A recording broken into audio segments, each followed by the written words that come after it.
Hi friends, இன்றைக்கி வந்து சிம்பிளாக செய்யக்கூடிய 3 டிஷ்ஷை பார்க்கலாங்க. பருப்பு, தக்காளி, பூண்டு, பச்சை மிளகாய், மஞ்சத்தூள் போட்டு குக்கரில் வேக வச்சுக்கலாங்க. 3 விசில் விட்டுக்கலாங்க. அதுக்குள்ளே அவரைக்காவை கழுவி கட் பண்ணி வச்சுக்கலாங்க. பருப்பு இந்த அளவுக்கு வெந்தால் போதுங்க, ரொம்ப குழைய தேவையில்லைங்க. இப்போ பருப்பை 1 2மாக கடைஞ்சிக்கலாங்க. இந்த அளவுக்கு கடைஞ்சிக்கிட்டால் போதுங்க.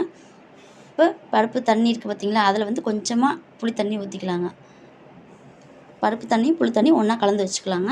இப்போ வடை தாளிக்கிறதுக்கு வந்து 2 பெரிய வெங்காயம் நீட்ட வாக்கில் நீட்டமாக கட் பண்ணி வச்சுக்கலாங்க. 5 6 வரமிளகாய் கிள்ளி வச்சுக்கலாங்க. இப்போ கடலெண்ணெய் ஊற்றி கடுகு, உளுத்தம் பருப்பு, கருவேப்பிலை, ஜீரகம் கொஞ்சம் போட்டுக்கலாங்க. வெங்காயம் வரமிளகாய் போட்டு தாளிச்சு விட்டுக்கலாங்க.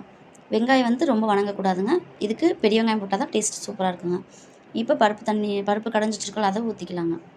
அடுத்து பருப்பு தண்ணி புளி தண்ணி ஒன்றா ஊற்றி கொஞ்சமாக தண்ணி ஊற்றி நுரக்கட்டுற அளவுக்கு வச்சுக்கிட்டா போதுங்க. ரசம் நுரக்கட்டும் பார்த்திங்களா, அந்த அளவுக்கு நுரக்கட்டினா போதும்.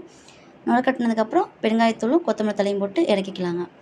இது ஈஸியாக செய்யக்கூடிய கிள்ளி போட்ட சாம்பாருங்க. எங்கள் திருச்சி பக்கம் இது கொஞ்சம் ஃபேமஸுங்க.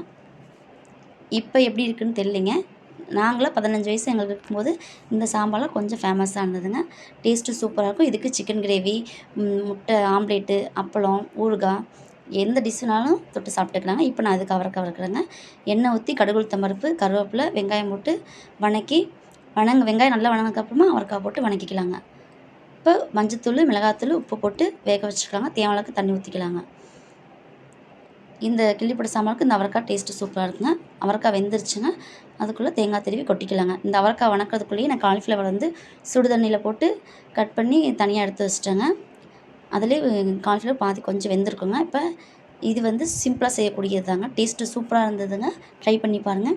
எண்ணெய், கடுகு, சோம்பு, வெங்காயம் போட்டு வணக்கிக்கலாங்க. அடுத்து காலிஃப்ளவர் போட்டு வணக்கி கொஞ்சம் மஞ்சத்தூள், மிளகாத்தூள் போட்டு உப்பு போட்டு வேக வச்சுக்கலாங்க.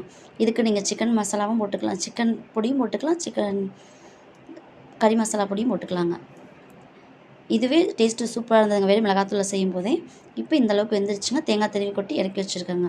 இப்போ இந்த மிளகாத்தூள் உள்ள ஜூஸியெல்லாம் வந்து காரம்னா அந்த காலிஃப்ளவர் ஜூஸியாக நல்லா இறங்கிருச்சுங்க. நம்ம சேனல் சப்ஸ்கிரைப் பண்ணிக்கங்க. இந்த டிஷ்ஷு பிடிச்சிருந்தா லைக் பண்ணிக்கோங்க.